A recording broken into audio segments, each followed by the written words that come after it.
할렐루야. 우리 옆에 분하고 인사하시죠. 주님의 은혜가 참으로 큽니다. 다시 한번 인사하시죠. 그 은혜를 받은 당신의 마음도 무지하게 크신 것 같습니다.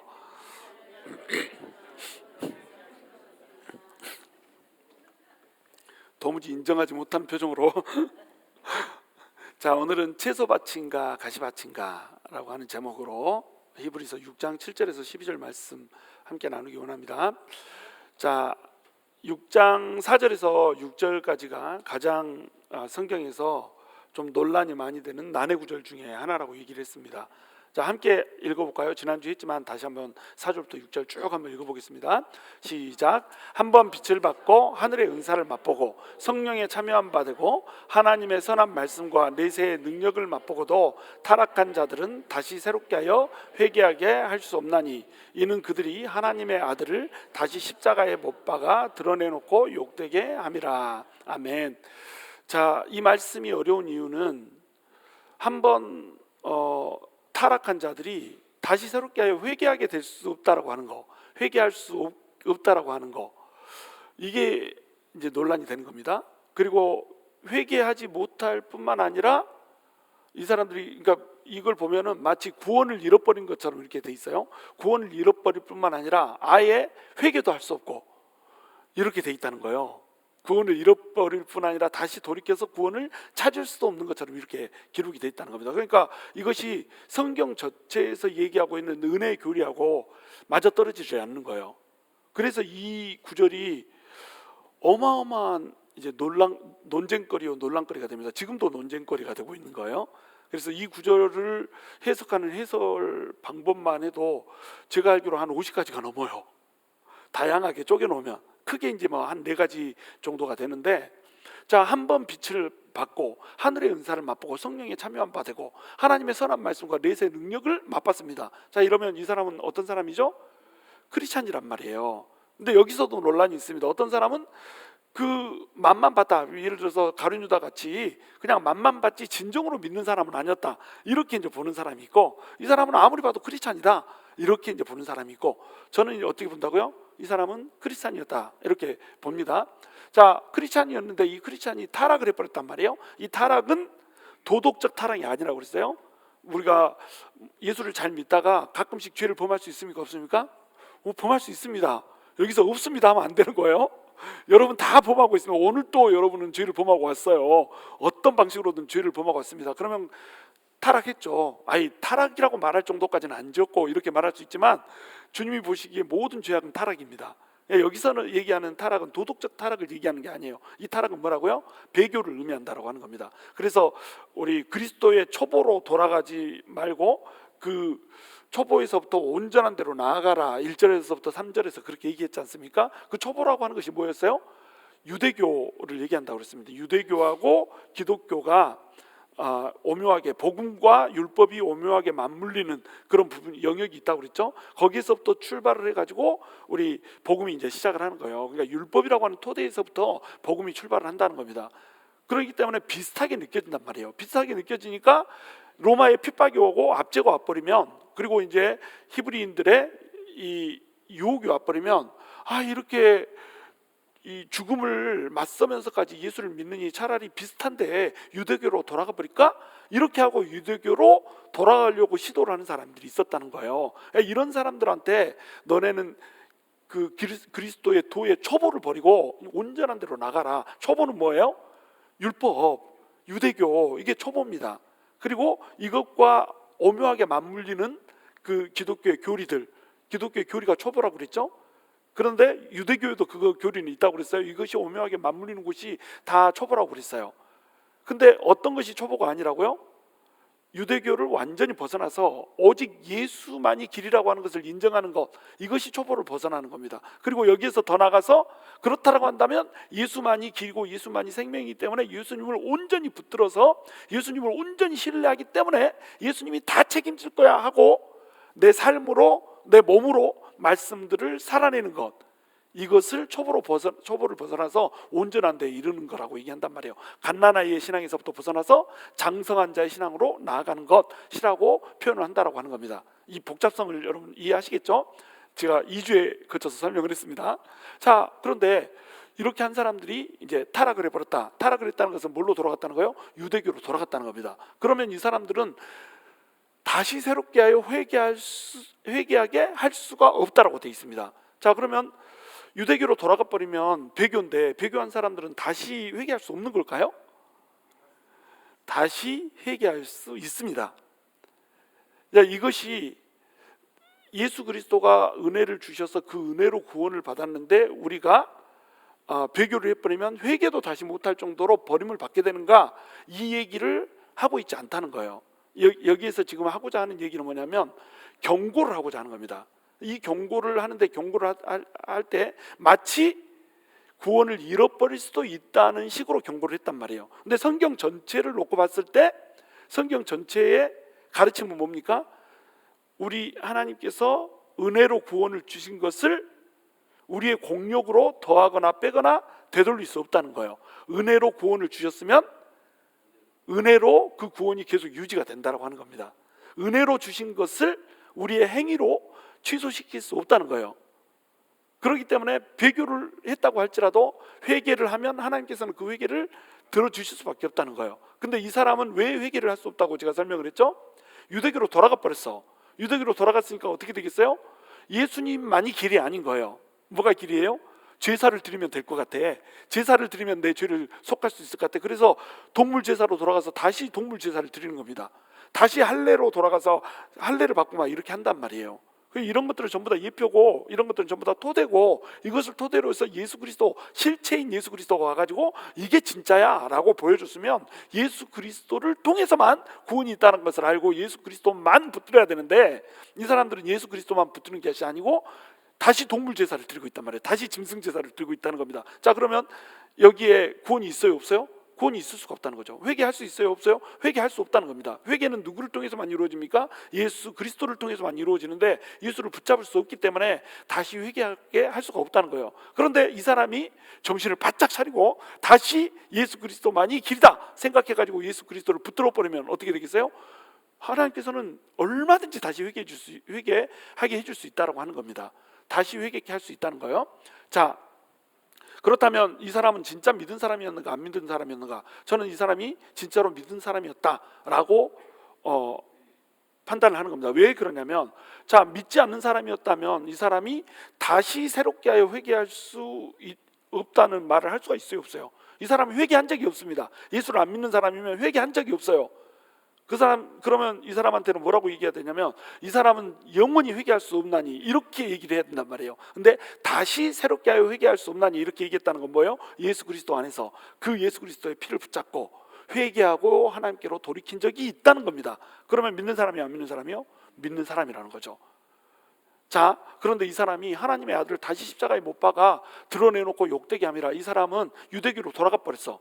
예수 그리스도만이 길이라고 생각하지 않아. 그러니까 이 사람은 유대인들이 예수님을 십자가에서 못 박아 죽였듯이 이들도 똑같이 예수님을 십자가에 못 박아 죽게 하는 그런 일을 다시 하고 있다는 거예요. 십자가 위에다가 못 박는 그 행위를 하는 유대인들과 똑같은 행동을 하고 있죠. 왜냐하면 유대교로 돌아가 버렸으니까. 예수만이 길이 아니라고 생각했기 때문에, 예수님이 나는 하나님이다, 나를 통해서만 너희가 구원이 있다, 이렇게 얘기하니까 이걸 신속모독이로 치부해가지고 걸어가지고 예수님을 십자가에 못 박아 버렸잖아요. 그러니까 유대교로 다시 돌아가 버렸다, 이 말은 예수님만이 길이 아니라고, 그런데 예수님은 하나님이라고 자기 자신을 얘기하고 자기만이 길이라고 얘기했기 때문에 유대인들, 십자가에 예수님을 달아서 죽게 만든 유대인들하고 어떤 선상이 있어요? 동일 선상이 있다는 겁니다. 그러니까 예수님을 다시 십자가에 못 박아 드러내놓고 욕되게 한 거하고 똑같다는 거예요. 이때 이제 다시는 그 위에라는 뜻이라고 그랬죠.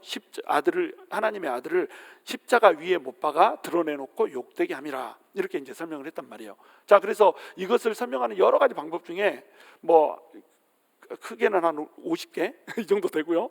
이게 이제 작게 딱 얘기하면 한 4가지 정도 됩니다. 이걸 다 설명하려면 또 설교가 길어져. 그래서 한 2가지 정도만 이제 설명하면, 제가 이제 성경 일독을 할 때는 한 가지를 이미 설명했어요. 그 뭐냐면, 이 말씀을 신학적인 관점에서 바라보는 것이 아니라 목회학적 관점에서 바라봐야 된다. 이걸 제가 성경 일독할 때 설명을 해드렸는데 기억을 하는 사람은 없을 거예요. 자, 이게 무슨 말이냐면 모든 그 사실에 대해서 신학적으로 우리가 접근할 수는 없다는 겁니다. 예를 들어서 우리 교회에 아주 못된 짓을 하고 다니는 사람이 하는 사람이 있어요. 그러면 신학적으로 따지면 이 사람은 어떻게 해야 됩니까? 도려내야 됩니다. 근데 목회학적 관점에서 보면 이 사람은 어떻게 해야 돼요? 품어줘야 되는 겁니다. 이 무슨 뜻인지 알겠어요? 공동체를 힘들게 하면 그를 용납하지 않고 베어내야 됩니다. 이 신학이에요. 근데 목회학적 관점에서는 그 사람하고 관련된 사람들이 너무 많아. 또 그 사람 한 사람도 어떻게 하면 잘 돌아올 수도 있을 것 같아. 딱 그러면 목회학적 관점으로 접근하면 이 사람은 또 신학적인 관점으로 볼 때하고는 전혀 다른 태도로 대할 수도 있다는 거예요. 항상 이 사물을 대할 때 또는 어떤 사람을 대할 때 신학적인 관점으로 볼 것인가 아니면 목회학적 관점으로 볼 것인가, 이것을 우리가 생각해야 된단 말이에요. 제가 형제 때에 어떤 사람이, 안 믿던 사람이 어머니가 돌아가셨습니다. 그래가지고 어머니 기일에 저한테 예배를 드려달라는 거예요. 근데 안 믿고 돌아가셨어요. 안 믿고 돌아가셨는데 예배를 드려달라니 이거 어떻게 하면 좋아? 목사님한테 가서 예배 드리라고 하지 왜 나한테, 나는 아직 형제인데 왜 나한테 드려달라고 하냐 그랬더니 목사님 어렵다는 거야. 그래도 형제들 중에는 당신이 제일 하나님하고 친한 것 같으니까 당신이 드려달라는 거야. 그래 내가 예배를 드려주는데 당신 어머니는 예수를 안 믿었기 때문에 천국에 못 갔습니다. 지옥불에서 뜨겁게 달궈지고 있습니다. 아랫목에 뜨끈뜨끈 지지고 있습니다. 이렇게 말할 수 있어요, 없어요? 말할 수 없어요. 신학적으로는 이 말을 해줘야 돼. 근데 신학적으로는 이 말을 해야 되지만 목회학적 관점에서는 이 말을 할 수가 있어요, 없어요? 이 말을 할 수가 없어요. 그래서 그냥 예배를 내가 드려줬어요. 이게 목회학적 접근이라는 겁니다.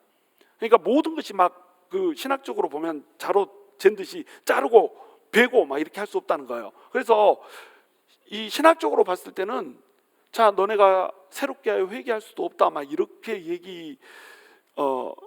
해야 될 내용은 아닌데 이렇게 얘기를 하고 있다는 거예요. 왜냐하면 경고를 주기 위해서. 자, 이제 예수님을 떠나서 등지고 유대교로 막 돌아갈까 말까 고민을 하고 있습니다. 너무 힘들어가지고 죽을 똥살똥, 지금 상황이 목숨이 경각에 막 놓여 있고 뭐 경제적으로는 파탄이 돼 있고 막 이래요. 그런 상태에서 아유 유대교로 그냥 돌아가 버릴까 막 이렇게 고민을 하고 있습니다. 근데 유대교로 돌아가면 안 돼요, 안 돼요? 안 되죠. 이게 배교니까. 그러면 여러분이 만약에 목사라면 어떻게 하겠어요? 여러분이 목사라면은 너 그렇게 하면 지옥 간다 이렇게 말할 수도 있지 않겠어요? 그런 관점에서 얘기하고 있다는 겁니다. 그러니까 우리 뭐 자식들이 굉장히 못된 짓을 막 하고 다녀. 그러면 아버지가 뭐라고 얘기합니까? 너 호적에서 파분다 이렇게 얘기하잖아요. 그게 자 회개하고 돌이키라는 얘기예요? 호적에서 진짜 파분겠다는 거예요? 회개하고 가끔 여기 호적에서 판다는 사람도 있어. 잔인한 사람들이 있어. 회개하고 돌이키라는 얘기입니다. 엄마가 딸이 그렇게 말을 안 들어. 그래갖고 나가 죽어! 이렇게 얘기했습니다. 나가 죽으라는 거예요? 잘하라는 거예요? 잘하라는 겁니다. 그리고 그 말 듣고 나가서 죽어불면 엄마가 제일 슬퍼해요. 저 엄마도 같이 죽어불어. 그렇잖아요. 근데 엄마들 그냥 입버릇처럼 말하잖아. 나가 죽어! 막 이렇게 옷걸이 딱 빼가지고 나가 죽어 이년아! 막 이렇게 하면서 때리고 막 이렇게 하잖아요. 그렇죠? 그래요, 안 그래요? 그게 뭐냐면 그게 이 본심하고 다르게 돌이키라고 하는 겁니다. 이런 식으로 이제 접근하는 거예요. 이것이 한 가지 이제 해결 방법입니다. 이건 성경 전체 구조를 본 거라고 하는 거였어요. 근데 이제 제가 지난주에 설명드린 것은 성경 전체 구조가 아니라 6장에서 얘기하고자 하는 콘텍스트를 보자는 거죠. 6장에서 얘기하는 콘텍스트를 보면 어떻게 되겠나? 그걸 지난주에 제가 설명을 해드렸어요. 간단하게 이제 얘기하면 6장에서 얘기하는 콘텍스트는 자, 유대교하고 기독교가 맞물리는 지점이 있다. 그런데 그 유대교의 토대하고 이 기독교 그 토대를 이 기반으로 해서 발전한 복음하고 이것이 맞물리는 부분이 있기 때문에 비슷해서 돌아가도 괜찮을까라고 생각해서 돌아가 버리면 이것은 배교다. 근데 이렇게 배교를 버리면은 유대교식으로 돌아가 버렸기 때문에 회개를 하는 것도 유대교식으로 하지, 하나님 앞에 나가서 하나님과 이렇게 같이 만나고자 시도하는 것도 예수님 없이 예수님을 거르고 이게 짐승의 피를 통해서 만나고자 하지. 그러니까 예수님을 걸러버리는 순간에 이 중보자이신 예수님, 우리의 다리를 연결해 주시는 폰티펙스로서의 대제사장이신 예수님, 그분을 건너뛰고는 도무지 하나님을 만날 수 없는데 그분을 건너뛰고 하나님을 만나려고 하니까 이것은 배도고 이렇게 배도를 해버리면 여기에는 구원이 없다라고 실질적으로 얘기하고 있다는 겁니다. 배도를 해버리면 예수님이 주인이 아닌 상태가 돼버리기 때문에, 예수님이 유일한 길이요 생명이요 또 이 부활이요 그런 상태가 아니어버리기 때문에 이 배도는 구원을 잃어버릴 수도 있다라고 하는 얘기를 경고를 하고 있다는 거예요. 이게 콘텍스트입니다. 자, 그런데 이 콘텍스트 상에서도 보면은 진짜로 구원을 잃는다라고 하는 얘기를 하고자 하는 게 아니에요. 아주 또렷한 경고를 주고 싶은 겁니다. 그래서 배도하지 말라라고 하는 경고를 아주 선명하게 하고 싶어서 이렇게 얘기를 하는 거예요. 그 근거를 우리가 어디서 찾을 수 있냐, 이제 오늘 본문에서 찾을 수 있는 겁니다. 7절 그래서 8절까지 한번 읽어보죠. 시작. 땅이 그 위에 자주 내리는 비를 흡수하여 박 가는 자들이 쓰기에 합당한 채소를 내면 하나님께 복을 받고, 만일 가시와 은건키를 내면 버림을 당하고 저주함에 가까워 그 마지막은 불사름이 되리라. 제가 굉장히 복잡하게 얘기했는데, 자, 여러분, 우리가 구원을 한번 받잖아요. 구원은 뭘로 받았습니까? 은혜로 받았죠. 은혜로 받은 것을 우리의 행위로 취소할 수 있어요, 없어요? 취소할 수 없습니다. 은혜로 구원 받았기 때문에 그 은혜는 영원히 지속되는 거예요. 그 은혜가 영원히 지속됨에도 불구하고 이 히브리서에서 이렇게 강력하게 마치 타락하면은 구원을 잃어버려서 아주 돌이킬 수 없다라는 것처럼 얘기한 이유는 목회학적 관점이 있다고 그랬죠. 그리고 콘텍스트상 배도 했다라고 하는 거, 다시 얘기해서 예수님을 잃어버리면 구원도 잃는다. 다시 얘기해서 예수님만이 구원의 유일한 길이다. 그러니까 예수님을 끝까지 붙잡아라, 이 얘기를 하고 있다라고 그랬죠. 그리고 나서 이제 예를 두 가지를 드는 겁니다. 한 번 하나님의 은혜로 구원을 받으면 이 하나님의 은혜, 다시 얘기해서 예수 그리스도를 통해서 베풀어 주신 그 은혜를 붙잡고만 있으면, 놓쳤다가도 다시 예수 그리스도한테로 돌아가기만 하면 그 은혜는 취소될 수 없다라고 하는 것, 그 구원도 취소될 수 없다라고 하는 그것을 얘기를 해주면서 그것을 두 가지 예로 설명하는 거예요. 첫 번째 예가 뭐냐면 비가 내리는 땅의 예화입니다. 그리고 두 번째가 이제 아브라함의 예화인 거예요. 아브라함한테 한 번 약속을 주셨으니까 아브라함을 하나님께서 끝까지 끌고 갔지 않냐, 성도를 끝까지 견인해 갔지 않냐, 이 얘기를 하는 거예요. 그래서 한 번 구원을 얻으면 그 은혜로 구원받은 것을 우리의 행위로 취소할 수 없다라고 이렇게 믿는 사람들, 우리 같은 사람들은 이제 성도의 견인 교리를 믿습니다. 성도가 예수를 한번 믿으면 이 성도는 배도를 할 수가 없다는 거예요. 예수님을 배신할 수도 없고 예수님에서 벗어날 수도 없다는 겁니다. 왜냐하면 그 사람이 신실해서가 아니고 하나님께서 그 사람을 끝까지 끌고 가버렸기 때문에 그렇다는 거예요. 흔들렸다가도 그 사람을 끌고 징계를 하고 쳐서라도 불로 꼬실러서라도 그 사람을 데리고 하나님의 영원한 나라로 끌고 가버린다는 겁니다. 이 성도의 견인의 교리예요. 이것을 믿지 않는 이제 그 알마니안 계통의 이런 믿음을 가진 사람들은 성도의 견인 교리가 없습니다. 성도를 끝까지 하나님께서 책임지고 끌고 간다라고 하는 것이 구원의 서정 속에서 빠져버렸다고 제가 로마서에서 설명을 해드렸죠. 로마서로 다시 돌아갈 수는 없으니까 자, 간단하게만 이렇게 얘기하고 갑니다. 어찌됐건 그렇게 우리의 구원이 하나님께서 계속 이끌고 가는 것이기 때문에 실패함이 없는 구원이고 후회함이 없는 구원이다라고 하는 것을 보여주기 위해서 두 가지 예를 드는 거예요. 그러니까 이 본문은 이게 6장은 우리가 타락하면 구원을 잃어버린다라고 하는 것을 얘기하는 것 같지만 실상은 구원을 잃지 않는다라고 하는 것을 강조하고 있다는 거예요. 그러면서도 경고를 명확히 주는 겁니다. 그러니까 경고를 명확히 주면서 동시에 뭘 주고 있어요?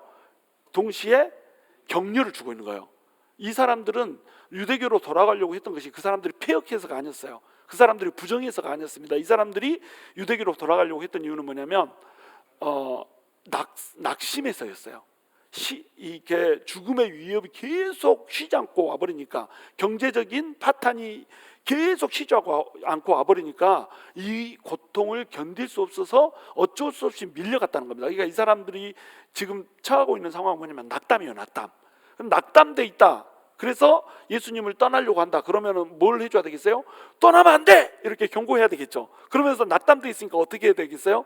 힘내. 예수님이 너네를 끝까지 붙잡아 줄 거야. 힘내. 걱정하지 말고 힘내야 돼. 이 얘기를 동시에 해줘야 되는 거예요. 맥센스합니까? 그러니까 힘내라고 하는 얘기와 너 그러다가 죽어라고 하는 얘기를, 당근과 채찍을 같이 쓰고 있는 겁니다. 이 목회자의 마음이 이해가 되세요? 히브리서 기자는 이 사람들을, 이 히브리인들을 잘 알고 있는 사람이라고 했죠. 히브리인 그리스도인들을 너무 사랑하는 사람으로서 이 사람을 목회학적 관점에서 이 사람을 끌고 가고 싶어 하는 겁니다. 그러니까 당근과 채찍을 같이 사용해서 어떻게 해서든지 예수 그리스도 안에 붙들려 있게 만들고 싶은 거예요. 그래서 이제 두 가지 예를 든다고 그랬어요. 그 중에 첫 번째 예만 오늘 하고 이제 두 번째 예는 다음 주에 합니다. 첫 번째 예가 뭐냐면 땅이 그 위에 자주 내리는 비를 흡수하여 밭가는 자들이 쓰기에 합당한 채소를 내면 하나님께 복을 받고, 이렇게 되겠죠. 자, 이때 땅은 누구를 비유를 하는 걸까요? 그렇죠. 우리 예수 믿는 사람들, 지금 이제 엄밀히 따지면 우리는 아니고 이때 당시에 히브리인 그리스도인들을 얘기하는 겁니다. 이 히브리인 그리스도인들이 땅으로 비교가 돼 있어요. 비유가 돼 있습니다. 땅은 뭘 근거로 해서 이 땅이 세워졌습니까? 예수 그리스도를 터로 해가지고 이 땅이 세워졌습니다. 그러니까 예수를 믿는 모든 사람들이 뭘로 비유가 됐어요? 땅으로 비유가 됐습니다. 성경에서는 자주 우리를 밭으로 비유를 하거든요. 예수를 믿는 너희는 하나님의 밭이다, 이렇게 하잖아요. 밭은 뭘 내야 됩니까? 열매를 맺어야 됩니다. 자, 그러면 밭에서 열매가 나게 하기 위해서 이 밭에 뭐가 뿌려져야 되죠? 씨가 뿌려져야 되고 경작을 해야 되고 갈아엎어야 되고 막 이렇게 해야 되겠죠. 그런데 여기에다가 물을 주시는 분이 있죠. 밭이 있으면 그 밭에다가 큰 하늘의 조로를 들고 오오 하고 물 주시는 분이 있습니다. 누굽니까? 하나님이시죠. 자주 내리는 비를 흡사해. 이 비는 누가 내려주냐면 하나님이 내려주십니다. 근데 이 비를 한 단어로 표현하면 이게 뭐예요? 은혜입니다. 그러니까 땅이라고 하는 이 예수를 믿는 성도들한테 하나님께서 은혜를 계속 부어주는 거예요. 이 사람한테도 은혜를 부어주고 저 사람한테도 은혜를 부어주고 모든 밭에, 우리 한 사람 한 사람이 다 밭입니다. 밭에다가 다 물들을 쭉 뿌리면서 이제 이 밭에서 채소가 나게 이걸 바라면서 물을 준단 말이에요. 그러면은 이 땅은 어떻게 합니까? 물을 쫙 흡수를 하겠죠. 근데 여기에 채소 씨가 뿌려져 있으면 어떻게 하겠습니까? 밭이 채소를 내는 거예요. 밭가는 자들이 쓰기에 합당한 채소를 내면 하나님께 복을 받고. 자, 이 밭가는 자들로 비유되어 있는데 사실은 이 밭가는 자들이 이제 하나님이죠. 우리 하나님이 뭐를 얻고 싶어 하세요? 채소를 얻고 싶어 합니다. 밭을 가는 이유는 채소를 경작해가지고 채소를 얻고 싶어서 밭을 가거든요. 그러니까 열매, 하나님이 원하시는 열매가 있단 말이에요. 하나님이 원하시는 신앙의 열매가 있습니다. 그 열매를 내면은 하나님께 뭘 받는다고요? 복을 받는다고 돼 있습니다. 이때 구원을 받는다고 돼 있어요? 복을 받는다고 돼 있어요?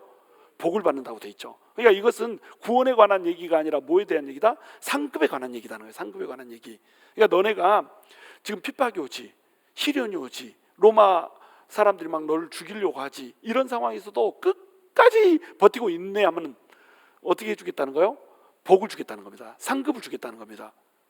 그런데 8절, 만일 가시와 엉겅퀴를 내면 버림을 당하고 저주함에 가까워 그 마지막은 불사름이 되리라, 이렇게 돼 있죠. 그 땅이 비는 엄청나게 좋습니다. 은혜를 하나님이 막 부어줬어요. 은혜를 부어줬는데, 은혜를 부어주고 나서 한참 시간이 지나고 나니까 맨 처음에는 싹이 딱 나오더니 똑같이 이 밭에서도 싹이 나오고 이 밭에서 싹이 나왔습니다. 싹이 나올 때는 몰랐어요. 그냥 그 프리딩딩하게 나왔습니다. 근데 이쪽은 싹이 나와서 자라다 보니까 뭐가 됐어요? 채소가 됐어. 어엿한 채소가 됐습니다. 근데 이쪽에서는 이파리가 날 때는 파란 것이 나더니 나중에 보니까 이것이 오매 가시네, 오매 엉겅퀴네. 가시와 엉겅퀴를 내버린단 말이에요. 자, 가시와 엉겅퀴를 내면은 이 가시와 엉겅퀴를 먹을 수 있어요, 없어요? 여러분 가시 먹고 삽니까? 엉겅퀴 먹고 사세요?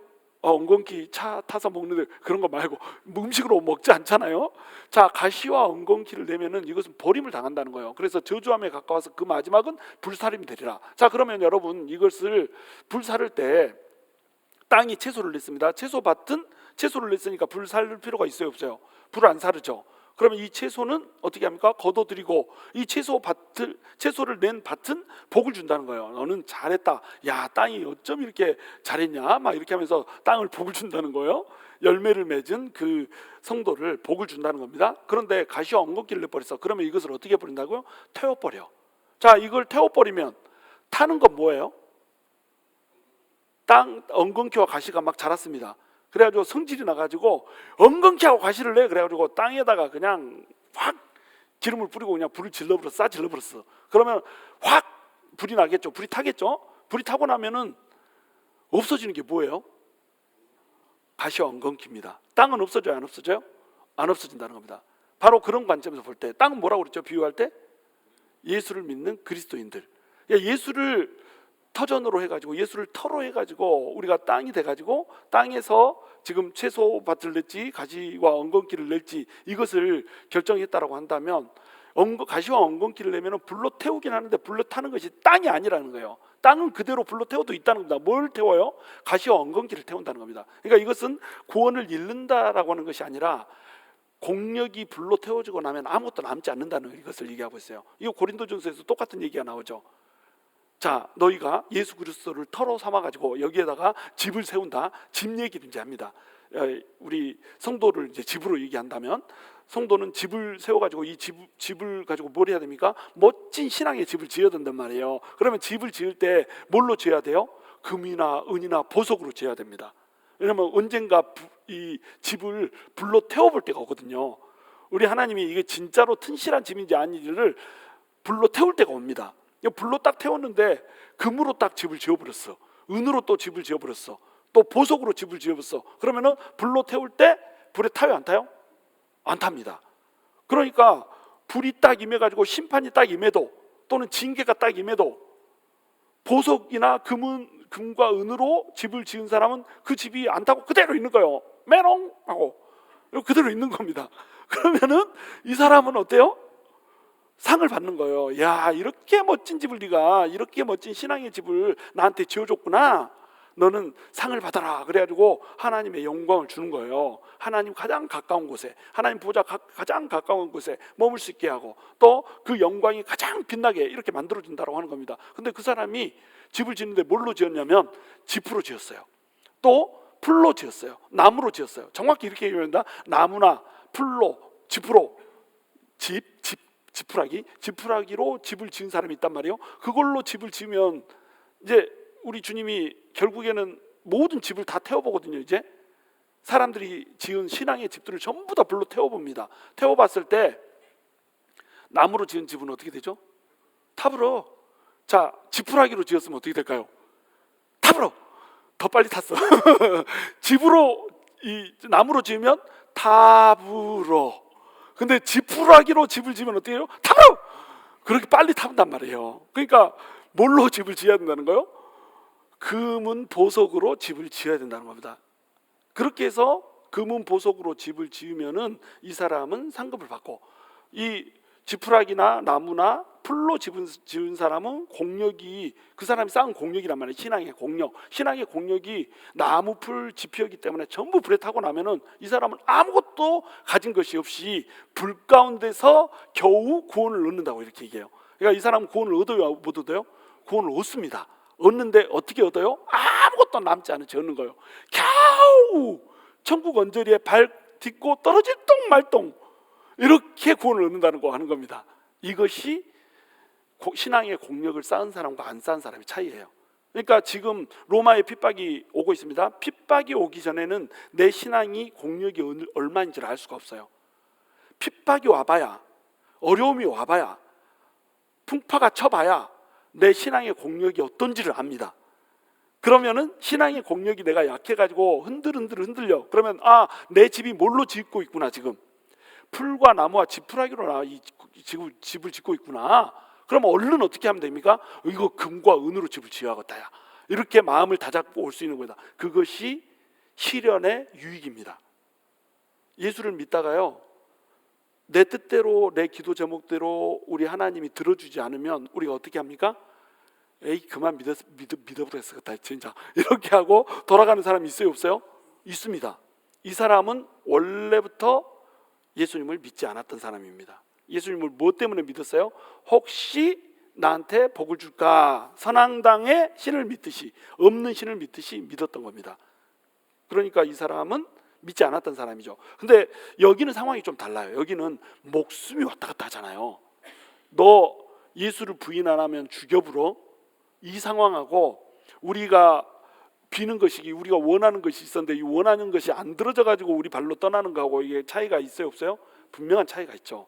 근데 우리는 어때요? 목에다 누가 칼 댄 것도 아니잖아.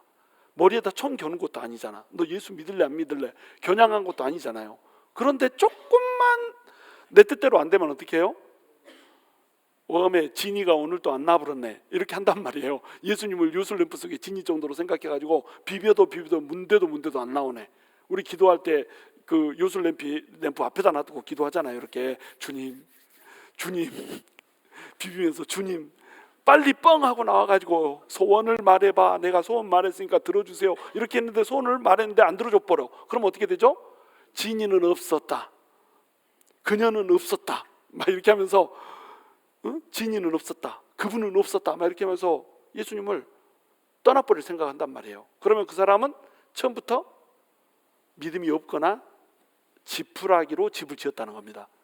예수님을 믿었다고 하더라도 지푸라기로 공력을 쌓았다는 거예요. 그러면 시련이 왔을 때 그 사람은 어떻게 됩니까? 전부 타버려. 아무것도 남지 않게 타버려. 아나니아와 삽비라 얘기도 마찬가지죠. 여러분, 아나니아와 삽비라가 어떻게 했습니까? 예수님을 믿었습니다. 예수님을 영접했어요. 그런데 바나바가 자기 전 재산을 팔아가지고 가난한 사람들하고 같이 쓰자고 통용을 한다면서 교회에다가 헌금을 해버렸네. 전 재산을 헌금을 해버렸습니다. 바나바 겁나게 부자였던 거 아시죠? 그 집안이 다 부자였습니다. 바나바도 부자였고요. 그 조카네 식구 마가도 굉장히 부자였습니다. 다 부잣집 식구들이었는데 그 부잣집 사람이 예수님한테 전임 사역자로 딱 헌신을 하면서 자기 재산을 다 팔아버렸어요. 그래가지고 이거 같이 나눠 쓰세요. 와, 너무 멋있어. 사람들의 칭송이 말도 못해. 아나니아하고 삽비라가 딱 긁어보니까 너무 멋있어. 자기들이 보기에도 야, 저렇게 멋있게 한번 해봤으면 좋겠다. 그래가지고 자기들도 재산을 팔았습니다. 전 재산을 팔아서 바치려고 생각해보니까 웜에 아깝네. 그래가지고 일부를 딱 떼먹고 일부만 바쳤습니다. 근데 말은 어떻게 했냐면 내가 전액을 헌금하겠습니다. 조금만 기다리십시오. 내가 다 팔아갖고 올 테니까 잠깐만 기다려보세요. 그래가지고 다 팔아갖고 왔어. 말을 안 했으면 괜찮아. 말을 해버렸어. 맹세를 해버렸어. 그래가지고 일부를 감추고 일부를 내버렸단 말이죠. 그러니까는 베드로가 어떻게 합니까? 네가 어떻게 하여 성령을 속이고 하나님을 속였다는 얘기죠. 하나님을 속이고 이같이 했냐 막 이 말을 하니까 아나니아가 죽어버리죠. 그 아내가 또 오니까 아내는 남편이 죽은지도 모르고 델레델레 와요. 그러니까 아내한테도 똑같이 말하죠. 그 아내도 죽어버리죠. 둘 다 죽어버렸습니다. 자, 이 사람들은 구원을 받았을까요? 못 받았을까요? 구원 받았습니다. 받았다고 볼 수밖에 없습니다. 이 사람들은 회개하고 예수님 믿었거든요. 그런데 뭐가 임해버렸어요? 징계가 임한 겁니다. 그러니까 공력을 태워보니까 지푸라기하고 풀과 나무로 집을 지었던 거예요. 확 태워보니까 남는 게 없어. 구원은 받았겠지만 어떻게 되겠어요? 전혀 남는 것이 없는 개털 모자 같은 모자를 쓰는 구원, 면류관을 쓰는 것 대신에 개털 모자를 쓰고 한쪽에 있는 구원. 이거는 이제 비유입니다. 그냥 그 천국에 가면 개털 모자 없어요. 다 면류관 씁니다. 하여간 어찌됐건 그렇게 겨우 구원을 받는 그런 구원을 받아서 갔단 말이에요. 이것이 하나님의 징계라고 하는 겁니다. 그러니까 하나님께서는 모든 것을 정산할 때가 오세요. 이 땅에서 정산하시기도 하고요. 이 땅에서 정산을 안 하면은 하나님의 나라에 갔을 때, 나라가 완전하게 완성되었을 때에 주님이 다시 오실 날에 정산을 반드시 합니다. 그때는 불로 다 태우세요. 불로 태워서 그 불로 태운 것 가운데서 남아있는 공력이 남아있는 자만 온전한 집으로 이렇게 남아있게 되는 거예요. 그것이 자기 자신이 영원히 살아가게 될 모습이 되어서 그렇게 살아가는 겁니다. 지금 그 얘기를 하고 있는 거예요. 가시와 엉겅퀴를 내면 버림을 당하고 저주함에 가까워 그 마지막은 불사름이 되리라. 마지막에 불살라 버려. 근데 이 불사름이 되리라 이렇게 말했으니까 우리가 마치 지옥불에 떨어지는 것처럼 이렇게 연상을 한단 말이에요. 근데 유의를 해야 될 것이 가시와 엉겅퀴가 타지 땅이 타지 않는다라고 하는 거. 이것을 여러분 유의를 해야 된다라고 하는 거. 자, 그것을 보다 더 정확하게 얘기해 주기 위해서 이제 9절에서 자, 이렇게 얘기합니다. 함께 읽습니다. 시작. 사랑하는 자들아, 우리가 이같이 말하나 너희에게는 이보다 더 좋은 것 곧 구원에 속한 것이 있음을 확신하노라. 이렇게 돼 있죠. 뭐라고 부르고 있어요? 사랑하는 자들아, 사랑하는 자들아 이렇게 부르고 있어요. 자, 사랑하는 자들아 이렇게 부른다는 건 무슨 뜻이에요? 이 사람들은 지금 배교한 사람들이 아니라는 겁니다. 이 사람들은 지금 불로 살라가지고 지옥불에 던져버릴 이런 사람들이 아니라는 거예요. 사랑하는 자들아, 우리가 이같이 말하나, 우리가 이같이 말하고 있어. 지금 히브리 기자가 지금 같이 편지를 쓰고 있는 사람들이죠. 그 사역자들이 함께 이렇게 강하게 얘기했습니다. 어떻게 얘기했습니까? 자, 너네가 가시와 엉겅 길려면 불로 타버린다, 이렇게 얘기를 했단 말이에요. 그리고 신앙의 초보를 떠나지 말아라, 큰일 난다, 막 이렇게 얘기했단 말이에요. 우리가 이렇게 말하고 있어. 우리가 이렇게 말하나 너희에게는 이보다 더 좋은 것, 곧 구원에 속한 것이 있음을 확신하노라, 이렇게 돼 있죠. 확신한다고 돼 있어요. 의심 없이 믿는다라고 돼 있습니다. 그러니까 너희가 구원을 잃어버릴 사람들이 아니라고 하는 것을 우리가 안다는 거예요. 너네가 배도해가지고 배도해서 예수님을 다시 십자가에 못 박을 자들이 아니라고 하는 사실, 다시 새롭게 하여 회개하게 못할 자들이 아니라고 하는 거, 이것을 우리가 어떻다는 거예요? 확신한다는 거예요. 그러니까 너네는 지금 예수 안에 있는 자들이라는 겁니다. 너네는 구원받은 자들이라고 하는 거예요. 그런데 왜 이렇게 말했냐? 똑바로 살으라고 이렇게 얘기했다는 겁니다. 그런데 우리가 이렇게 말하고 있지만 사랑하는 자들아 이렇게 얘기하고 있어요. 이렇게 부르고 있어요. 사랑하는 자들아 이렇게 불렀다고 해서 이 경고가 사라지는 건 아닙니다. 경고를 하면서 동시에 뭘 주고 싶은 거예요? 격려를 주고 싶은 거예요. 왜요? 이 사람들은 지금 격려가 필요한 사람들입니다. 이 사람들이 지금 배도의 위기에 처한 이유, 그 처한 이유는 누구나 이해할 법한 이유란 말이에요.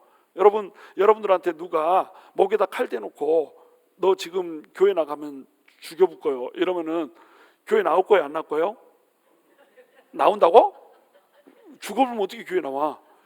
이번 주는 안 나가고 목에다 칼을 빼면 다음 주부터 나가야 되겠죠. 이렇게 하지 않겠어요? 그죠?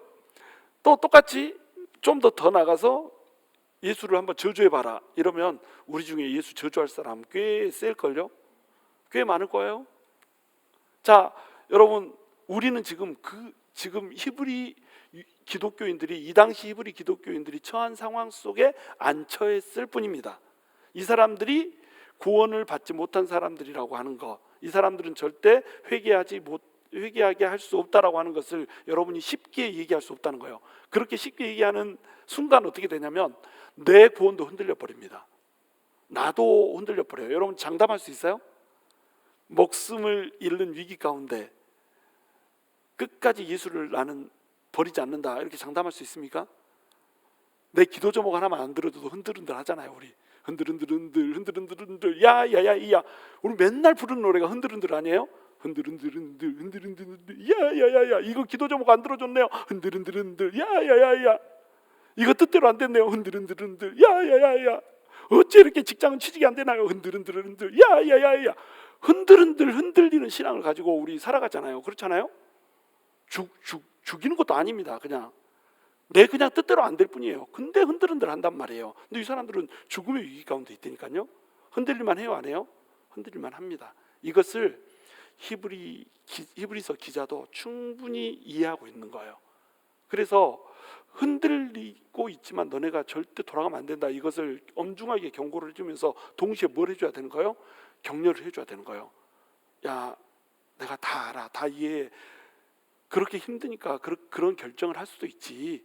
믿음이 아직 약하니까 초보에서 온전한 대로 나가야 되는데 지금 초까지밖에 못 왔으니까, 보까지도 못 오고 초까지밖에 못 왔으니까 그럴 수도 있겠지. 그러나 끝까지 붙들어야 되는 거야, 이 얘기를 해주고 싶은 겁니다. 그러니까 경고를 해놓고 동시에 이제 어떻게 하고 있어요? 동시에 격려를 해주는 거예요. 자, 힘내라, 힘, 이렇게 얘기하는 거예요. 자, 너희한테 뭐가 있냐? 이보다 더 좋은 것이 있다는 거예요.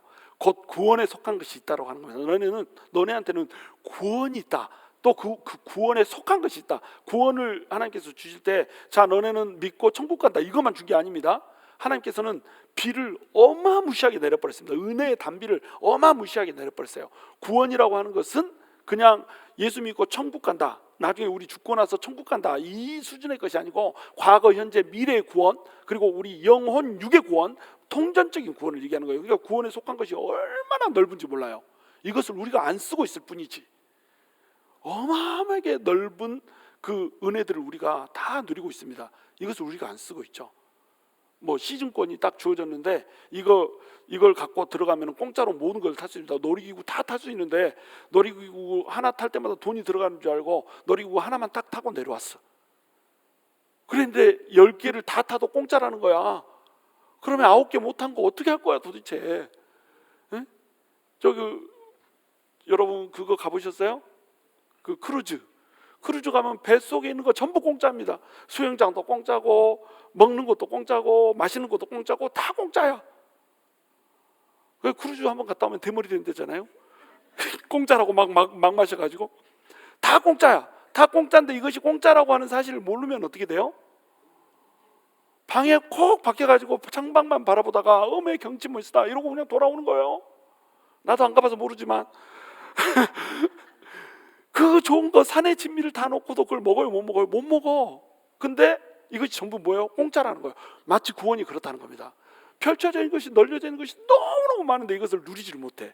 근데 히브리서 기자는 구원에 속한 것이 너네한테 어마어마하게 많다.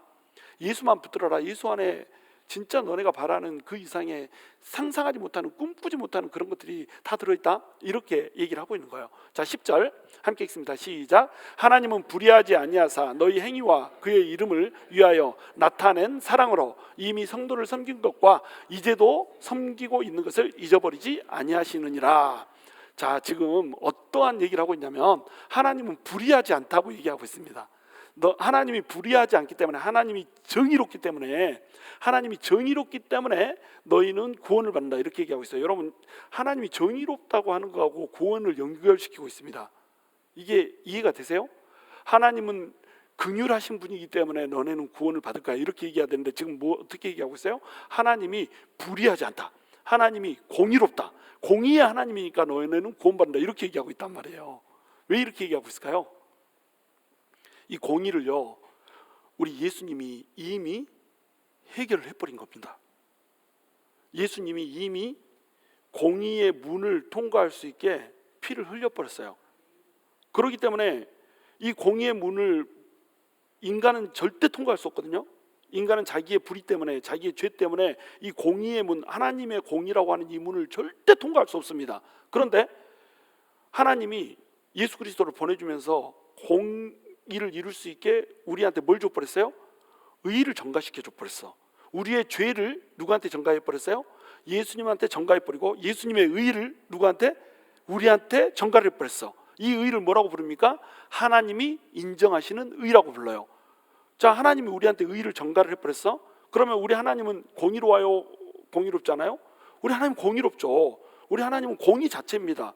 의로우신 하나님이 우리를 딱 보는데 예수님을 십자가에다 매달아 죽인 대가로 그 공의를 우리한테 전가를 해버렸단 말이에요. 이것이 예수님의 공의였습니다. 하나님의 공의였습니다. 하나님의 공의는 예수님을 대신 죽여서 이루는 공의였단 말이에요. 우리한테 공의를 베풀어서 그 진노를, 우리 죄 때문에 일어난 그 진노를 우리한테 쏟아야 되는데 우리한테 쏟는 대신 누구한테 쏟아버렸어요? 예수님한테 부어버렸어. 자, 공의로운 분이면 어떤 법을 지켜야 돼요? 일사부재리. 한 번 죄를 예수님한테 전가시키면 이걸 물를 수가 있어요, 없어요? 물를 수가 없어. 전가시켰다가 마음에 안 들면 에이 다시 이쪽으로, 그래갖고 마음에 들면 또 다시 이쪽으로, 마음에 안 들면 다시 또 이쪽으로 왔다 갔다 흥부가 기막혀 이렇게 해버리면 이 사람은 공의롭다고 할 수 있어요, 없어요? 공의롭다고 할 수 없습니다. 공의로운 사람은 어떤 사람이에요? 한 번 내가 네 죄 이쪽으로 옮긴다 하고 딱 옮겼으면 그걸로 끝. 이것이 하나님의 공의입니다. 하나님의 공의는 십자가 위에서 예수 그리스도한테 이미 전부 베풀어 줘 버렸어요. 진노를 이미 예수 그리스도한테 다 쏟아 부어 버렸습니다. 그러면 하나님이 공의로운 분이라고 한다면 예수 그리스도를 통하여서 열려져 버린 그 공의의 문을 다시 닫아요, 안 닫아요? 안 닫습니다. 공의의 문이 다 열려졌는데 다 그 예수 그리스도의 피로 몸을 씻은 사람은 전부 통과할 수 있어요. 그러니까 이 하나님의 공의롭다라고 하는 속성과 구원이 지금 연결이 되어버리는 거예요. 자, 하나님은 불의하지 아니하시다는 거예요. 그래서 하나님이 전부 기억한다는 겁니다. 뭘 기억하냐? 너희 행위를 기억해요. 이 행위는 어떤 행위일까요? 믿음의 행위들, 믿기 때문에 했던 행위들. 그냥 이 도덕적인 행위를 얘기하는 게 아닙니다. 믿었기 때문에 예수 그리스도의 이름으로 했던 행위들. 부엌에서 감자 하나를 굽더라도 집에서도 안 굽는 감자를 왜 교회 와서 굽냐고, 우리 형제 자매들을 위해서 내가 이걸 줘야지, 이렇게 예수님의 이름으로 예수 안에서 만난 형제 자매들을 줘야지 하고 감자 굽던 그거 하나를 우리 하나님이 어떻게 한다는 거예요? 기억한다는 겁니다. 집에서도 안 하는 백규물, 우리 하나님의 처소, 하나님의 교회 막 이렇게 하면서 하나님을 믿으니까, 예수를 믿으니까 했던 그 행위를 어떻게 한다는 거예요? 작건 크건 하나님 때문에 했던 그 모든 행위들, 그 행위들을 우리 하나님이 하나도 빼먹지 않고 기억한다는 거예요. 그리고 자, 그의 이름을 위하여 나타낸 사랑으로 이미 성도를 섬긴 것을 기억한다는 거예요. 그리고 이제도 섬기고 있는 것을 기억한다는 겁니다. 제가 지난 시간에도 예화로 들어드렸죠. 한경직 목사님. 한경직 목사님 목사였습니다. 굉장히 신실한 목사였습니다. 근데 신사참배를 했죠. 신사참배를 하기 전에 이 한경직 목사님은 성도들을 사랑으로 섬겼을까요? 안 섬겼을까요? 사랑으로 섬겼죠. 사랑으로 섬겼습니다. 그리고 신사참배하고 나서 돌아와서도 회개하고 나서 성도들을 어떻게 했습니까? 사랑으로 섬겼습니다. 그러니까 이분은 예수를 믿는 사람이었고, 예수님은 진짜로 모신 사람이었고, 예수님의 이름으로 사람들을 섬기는 사람이었고, 아직도 사람들을 사랑하는 사람이었습니다. 근데 배도해버렸어요. 우상한테 절해버렸습니다. 왜요? 자기의 그 사랑이 죽음을 넘어설 때까지 사랑은 아니었던 거예요. 이해할 만해요? 이해할 만하지 않아요? 이해할 만하죠. 사람도 이해하는 것을 하나님 이해하지 못하겠어요? 그러니까 하나님은 그렇게 죄악을 범했다 할지라도, 하나님을 떠난 것처럼 보였다 할지라도 예수 그리스도를 붙들면, 다시 예수 그리스도를 붙들면 언제든지 다시 회복시켜 주신다는 겁니다. 그리고 그 사람이 다시 하나님의 길을 걸을 수 있게 해준다는 거예요. 왜요? 하나님이 기억하거든요. 하나님은 불의하신 분이 아니야. 정의로우신 분이셔. 그래서 우리가 하고 있는 모든 것들을 잊어버리지 않습니다. 예수 때문에 했던 행위들, 우리가 뭐 어떤 행위를 했기 때문에 구원을 받는다는 얘기가 아니에요. 우리가 사랑을 베풀었기 때문에 구원을 받는다는 게 아닙니다. 우리가 예수를 믿었기 때문에 하는 행위들과 예수를 믿었기 때문에 예수님의 이름으로 성도들을 사랑했던 것, 지금도 성도를 사랑하고 있는 것, 이것을 하나님이 다 아신다는 거예요? 모른다는 거예요? 다 아신다는 겁니다.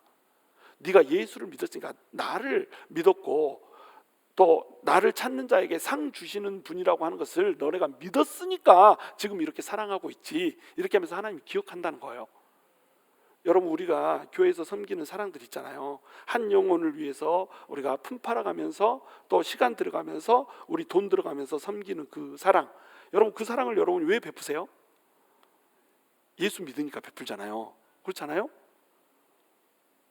우리 먹고 살 것도 부족한데 어마어마하게 음식 해가지고 내가 한 3일 그냥 남은 부시러기 먹더라도 한번 예수 믿지 않는 사람 데려다가 뽀지게 먹여주잖아요. 그렇게 해본 적이 없어요? 왜 이렇게 말똥말똥합니까? 여러분, 그렇게 해본 적 있잖아. 예수 안 믿는 사람 믿게 하려고 막 진짜로 나도 못 먹는 거 사줘가면서 이렇게 하잖아. 근데 그 사람이 한 번 먹으면 다음 판에 산다고 안 하잖아. 다음 판에 만나도 또 내가 사는 걸로 생각하잖아요. 그래요, 안 그래요? 근데 고마운 줄 알아요? 몰라요? 고마운 줄 모릅니다. 내가 사랑을 베풀어주면요, 사람은 기억 못합니다. 사람은 내가 얼마나 어려운 가운데서 헌신하고 섬기는지 알지 못합니다. 여러분 섬김을 사람들이 알아준다고 기대하지 마십시오. 많은 사람들이 알아주지 않기 때문에 시험에 들거든요. 내가 이렇게 어려운 상황 가운데 이렇게 했는데 어떻게 목사님이 이걸 몰라주지? 내가 얼마나 어려운 가운데 이걸 자기한테 해줬는데 저걸 저렇게 모를 수가 있지? 한 10번을 해줬는데도 모르면 저거 뭐냐, 인간이냐? 막 이렇게 한단 말이에요, 우리는. 그렇죠? 사람은 모릅니다. 내가 해보기 전에는요, 다른 사람이 어떤 상황에서 어떤 어려움을 감수하고 어떤 피해를 감수하면서 섬기고 있는지 전혀 몰라요. 그렇죠? 어떤 한 사람이 시간을 내 가지고 막 급하게 왔습니다. 그래서 도와줬어. 1시간을 도와줬어. 근데 이 사람은 지금 어떤 상황에서 왔어요? 직장에서 이 시간에 절대 비우면 안 되는 시간인데 이쪽 일이 더 바쁜 것 같아서 와줬어. 그러면 이것 때문에 직장에서 쫓겨날 수도 있습니다. 그거 감사하고 온 거예요. 근데 도움을 받은 사람은 그걸 알아요, 몰라요? 죽어도 모릅니다. 근데 그것을 기억해 주는 분이 있어요. 누구요? 우리 하나님 기억하십니다. 왜요? 하나님은 하나님은 공의로우시거든요. 하나님은 의로우시거든요. 하나님 다 기억합니다. 우리 행동 하나, 말 하나, 우리 예수님의 이름으로 예수님을 사랑하기 때문에 했던 말 하나, 행동 하나, 이런 것들을 우리 주님이 어떻게 한다고요? 전부 기억합니다. 낱낱이 기억합니다. 그래가지고 그것을 어떻게 하냐면 전부 갚으십니다. 자, 그런 분이신데 우리를 버리시겠어요? 버리지 않는다는 거죠. 11절, 자, 11절 시작. 우리가 간절히 원하는 것은 너희 각 사람이 동일한 부지런함을 나타내어 끝까지 소망의 풍성함에 이르러. 12절 게으르지 아니하고 믿음과 오래 참음으로 말미암아 약속들을 기업으로 받는 자들을 본받는 자 되게 하려는 것이니라. 이렇게 되어 있습니다. 자, 방금 전에 뭐에 대해서 얘기했습니까? 사랑에 대해서 얘기했죠. 사랑을 했으니까 어떻게 했습니까? 섬겼습니다. 사랑을 하기 때문에 성도들을 섬겼던 것을 우리 주님이 기억하고 있어요. 사랑에 대해서 얘기했죠. 자, 그러니까 지금 현재 초보에서 온전한 대로 이르기 위해서, 또 너네가 이 타락하지 않기 위해서, 예수님으로부터 떨어져 나가지 않기 위해서 해야 될 것이 있는데, 지금까지 너네가 했던 것처럼 뭘 해야 된다? 사랑을 해야 된다. 두 번째는 뭘 해야 된다? 소망을 잃지 말아야 된다. 세 번째는 뭘 해야 된다? 믿음을 가져야 된다.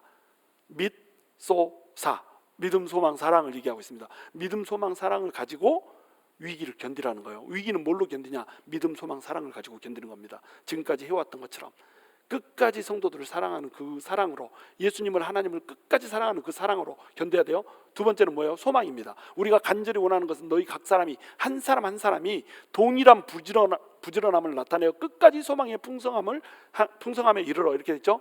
신앙생활은 어떻게 한다? 부지런하게 한다. 부지런하지 않으면 떠내려갑니다. 부지런하지 않으면 위기가 왔을 때 위기 상황에서 떨어져 나가버려요. 여러분, 코로나 오고 나서 사람들이 교회를 안 나가잖아요. 교회를 안 나간 사람들이 지금도 교회를 안 찾아가는 사람들이 많잖아요. 이 사람들 왜 그럴까요? 게을러서 그렇습니다. 자기 일하는 데는 부지런한데 하나님한테 게을러서 그래요. 신앙은 부지런해야 됩니다. 모든 이 열심을 다 내서 마치 젖먹이가 필사적으로 젖을 빨듯이 그렇게 신앙생활을 해야 됩니다. 신앙생활은 나태하고 게을러 버리면 어떻게 되냐면 떨어져 나가 버리게 돼요. 드리프트 어웨이 돼버립니다. 표류하게 돼버려요. 떠내려가 버려요. 자, 부지런함을 나타내서 어떻게 하라고요? 끝까지 소망의 풍성함에 이르러. 소망을 갖는데 언제까지? 우리 주님이 오시는 그날까지, 주님이 재림하시는 그날까지 끝까지 소망을 붙잡아야 돼요. 근데 이 소망은 어떤 소망입니까? 천국에 대한 소망, 나를 기억하시는 그 하나님을 만날 것에 대한 소망, 나를 만나고 나서 우리의 모든 행위와 사랑들을 다 기억하시고 그것의 영광으로 갚아주실 그 하나님에 대한 소망, 이 소망을 가지라는 거예요. 근데 이 소망을 어떻게 가지라고요? 풍성함에 이르러. 이 풍성함은 온전하다는 뜻이거든요. 이 소망이 온전해질 때까지 이 소망을 가지라는 겁니다. 소망에는요 정도가 있습니다. 요만큼 천국을 우리가 알잖아요. 우리가 하나님 나라에 가고 싶다. 근데 있을까? 막 이 정도 하면요 삶이 그 정도밖에 안 됩니다. 근데 이 천국에 대한 소망이 너무나도 명료해 버리잖아요. 하나님의 영광을 보고 싶은 이 소망이 막 여기까지 차오르잖아요. 그러면 이 사람은 어떻게 됩니까? 신앙이 어마어마한 부지런함을 나타내게 됩니다. 그 열정을 감당할 수 없게 돼요. 일해도 지치를 않습니다. 사랑을 베풀어줘도 나한테 왜 안 갚어 이런 얘기 안 합니다. 사랑을 베풀어주는 그 자체가 즐거움이고 기쁨이 돼버려요. 신앙생활에서 부지런함을 내는데 부지런함하는 그 자체가 그 사람한테는 안식이 돼버립니다. 너는 왜 쉬지도 않고 일해? 이러다가 번아웃은 왜 되냐? 그 열심을 낸 것이 기쁨이 안 되니까 번아웃돼요. 여러분 휴식치 하라고 하면 뭐 하면서 휴식치해요? 휴식치 하라면 여행 다니죠. 차 몰고 여행 다니죠. 얼마나 고생인지 몰라. 휴식치 하라면 뭐 하러 다닙니까? 골프 치러 갑니다. 얼마나 고생인지 몰라. 이거 갈비 나가도록 치고 막 이러잖아요. 또 둘이 데이트하러 막 가면 어마어마하게 걸어 다녀야 돼요. 다 고생입니다. 그렇죠? 그것을 휴식으로 취해요. 그러니까 휴식을 취한다라고 하는 것은 아무것도 안 하는 게 아닙니다. 뭔가를 하는데 기분 전환할 수 있는 걸 하는 거예요. 근데 하나님의 일이 너무 즐거워 버려. 그러면 하나님 일하는 것이 뭐가 돼버려요? 그 자체가 휴식이 돼버립니다. 제가 연중무휴잖아요. 휴일이 하루도 없습니다. 저는. 왜냐하면 휴가를 내도 하나님한테 다 써버리거든요. 총회 가야 되죠. 선교 가야 되죠. 그 다음에 뭐 신년 기도회 뭐 이런 거 가야 되죠. 여기저기 휴가 3주 있는데 1주씩 똑똑 나눠서 쓰다 보면 휴가를 하나도 못 쓰게 되는 게 결국은 그냥 내 시간이 하나도 없습니다. 응? 뭐라고?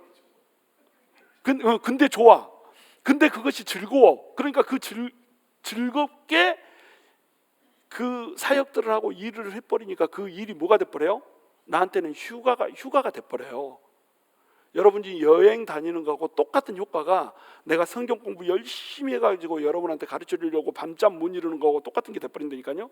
내가 여러분 한 사람 만나고 그 한 사람 만나서 이렇게 그 죽어가는 영혼을 살려주고 정말로 믿음이 떨어져서 나한테는 소망이 없다 이런 사람 만나가지고 10번이고 뭐 20번이고 만나서 그 사람을 이렇게 세워주려고 뭐 돈 쓰고 시간 쓰고 다 해가지고 그냥 시간 없는데 잠도 못 자고 그렇게 해가지고 그 사람 한 사람이 한 달 만에 딱 일어났어. 그걸 보면 어때요? 그게 휴가라니까요. 이해가 되세요?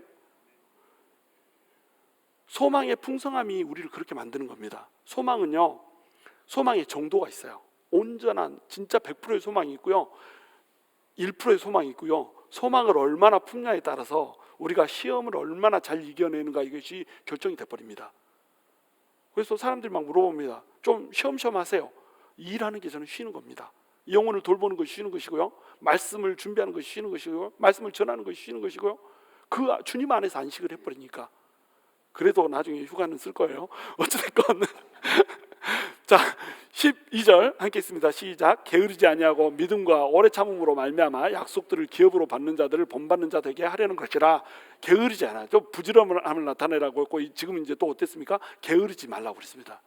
게으르면 안 돼. 늘보처럼 나무늘보도 아니고 막 쭉 찾아가지고 막 이렇게 막 흐물흐물 막 이렇게 연체동물처럼 그러면 안 되고요. 부지런을 해야죠. 그 다음에 믿음과 오래 참음으로 말미암아 약속들을 기업으로 받는 자들을 본받는 자들에게. 믿음을 가지고 있으면 여러분 오래 참을 수 있습니다. 믿음을 가져야 돼요. 믿음을.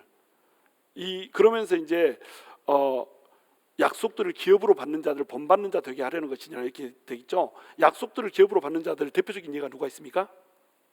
아브라함이 있습니다. 이제 다음 시간에 아브라함을 얘기하게 될 거예요. 또 누가 있습니까? 다윗이 있죠. 다윗 15년 동안 다녔다니까요. 아브라함, 너 본토 친척 아비제비를 떠나라 그러면 자식 줄게 이렇게 했는데 그 자식을 몇 년 만에 줬어요? 25년 만에 줬다니까요. 25년 만에 줬는데 그로부터 한 30년 후에, 어떤 사람은 15년이라고 어떤 사람은 30년이라고 그러는데 한 30년 후에, 정확히 그러니까 약속받은 지로부터 55년 후에 너 내가 준 아들 바쳐라 이래 버렸다니까요. 그런데 바쳐버리잖아요. 그죠? 바치려고 하는데 하나님이 말리잖아요. 자, 이렇게 되기까지 얼마나 오랜 시간이 걸렸어요? 이 사람은 사실은 믿음을 가지고 있었기 때문에. 어떤 믿음이었어요? 이 사람 별로 믿음 안 좋았습니다. 아브라함 믿음의 조상이라고 얘기하잖아요. 믿음의 조상이라고 얘기하는데 믿음 좋았어요? 안 좋았어요? 무지하게 안 좋았습니다. 오래 참았어요? 못 참았어요? 오래 못 참았습니다. 자식을 준다고 했는데 자식이 안 생겨. 그러니까 어떻게 합니까? 나한테 몸종이 있는데 이 몸종이라도, 다메섹에서 온 몸종이라도 그냥 내 양자로 받아들여가지고 이 사람한테 상속을 해주겠습니다. 이 사람을 통해서 일하십시오. 그냥 주님 이렇게 해버렸습니다. 지가 결정해버렸어요. 그리고 또 어떻게 했습니까? 사라를 2번이나 팔아먹었어요.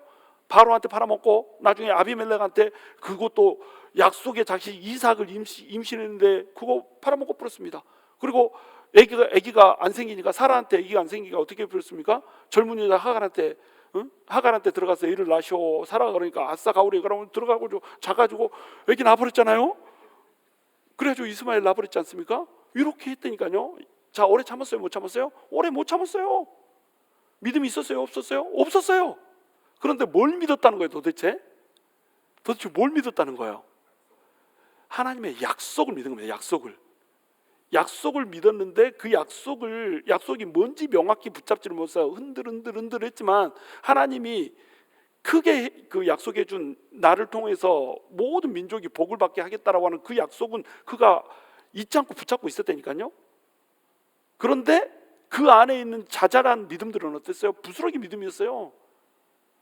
코코다스 믿음이었습니다. 그냥 믿음이 뽀석뽀석 그냥 닿기만 하면 터져버려, 손대면 톡하면 터질 것만 같은 그대 봉선한 믿음을 가졌으니까요. 그런데 우리 주님이 어떻게 해요? 우리 주님이 오래 참게 만들어버리고 우리 주님이 믿게 만들어버리잖아요. 믿음의 조상이라고 하는 게 그런 뜻이에요. 믿음의 조상이라는 게 믿음이 좋다는 뜻이 아니고 믿음의 속성을 얘기해 주는 겁니다. 그 사람은 믿음이 없는데 오래 참고 기다리면서 하나님을 바라보게 만들고, 바라보면은 또 조금씩 채워주고, 이렇게 하면서 징검다리를 놓고 목적지까지 인도하듯이 하나하나 한 발 걷게 해가지고 결국은 그 믿음을 온전하게 잡을 수 있게 만들어주는 거. 그게 누구라는 거예요? 그것이 하나님이라는 거예요. 그냥 믿음을 이룬 것은 누구예요? 아브라함이 아니었어요. 하나님이었습니다. 아브라함은 그저 뭔만 받고 그걸 붙잡았습니까? 언약만 잡고 그 언약만 붙잡았어요.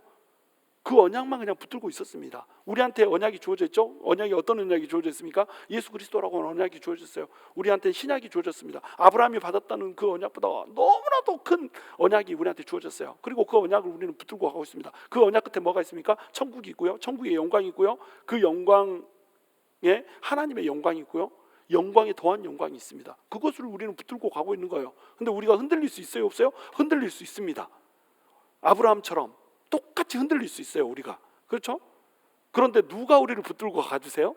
우리 하나님이 붙들고 가준다는 겁니다. 여러분, 오늘 그걸 붙들었으면 좋겠어요. 우리 하나님이 여러분을 붙들고 있다는 거. 여러분은 예수 그리스도를 믿는 그 순간에 예수 그리스도를 통해서 하나님하고 완벽하게 연결된 사람이라고 하는 거, 이거를 잊지 마시기 바랍니다. 어떤 상황이 오고 어떤 어려움이 오고 어떤 환난이 오고 핍박이 오고 기근이 오고 적신이 오고 두려움이 오고 염려가 온다고 할지라도 우리 하나님이 누구를 붙들고 있어요? 우리를 붙들고 있다니까요. 그래가지고 우리를 견인해 가십니다. 끌고 가버리세요. 우리가 받은 구원, 우리가 받은 영생, 우리가 받은 그 언약을 저버리지 않고 계속 끌고 가시면서 내가 너와 함께한다, 내가 너를 잡고, 너는 믿음이 없다 할지라도 내가 너에게 믿음을 선물로 주면서, 너는 오래 참지 못하고 이 맨날 실수를 범한다 할지라도 내가 너를 오래 참는 그 믿음으로 너를 인도해 줄 거야. 이렇게 언약을 주고 있다는 거예요. 그러니까 어떻게 하면 됩니까? 우리도 믿음과 오래 참으로 말미암아 약속들을 기업으로 받는 자들을 본받는 자답게, 본받는 자 되게, 아브라함처럼 다윗처럼 우리도 될 수 있게 이렇게 해준다는 거예요. 아브라함 결국 어떻게 됐습니까? 만 민족의 조상이 됐잖아요. 믿음의 조상이 됐잖아요. 다윗은 어떻게 됐습니까? 결국은 성군이 됐잖아요. 표준이 돼버렸어요. 스탠다드가 돼버렸어요. 왕이 어떤 것인가라고 하는 스탠다드가 돼버렸어요. 그리고 이 두 사람도 어떻게 됐습니까? 우리에게 오시게 될 우리의 구원자 예수 그리스도의 조상의 이름에 마태복음에 그대로 기록되잖아요. 아브라함과 다윗의 계본이라, 이렇게 하면서 아브라함과 다윗의 후손으로 예수 그리스도가 온다라고 얘기하면서 이 두 사람을 제시를 하는 겁니다. 어때요? 이 사람처럼 우리도 돼야겠잖아요. 아브라함 믿음이 없었지만 결국에는 주님께서 원하시는 믿음의 자리까지 나갔던 것처럼 우리도 믿음이 없지만, 우리도 너무나도 연약하고 부족하지만 우리 하나님이 견인해 주신다니까 그거 붙잡고 예수님 놓지 않고 끝까지 가는 겁니다. 예수님만 놓지 않으면 우리도 어떻게 될 수 있다? 아브라함처럼 될 수 있다는 거예요. 우리도 끝까지 약속들을 기업으로 받는 그 자리에 설 수 있다는 거예요. 바로 그 자리에 서는 그날까지 흔들리지 않고 믿음의 초보를 버리고 온전한 데까지 나아갈 수 있는 우리가 될 수 있게 되기를 주님의 이름으로 축원합니다.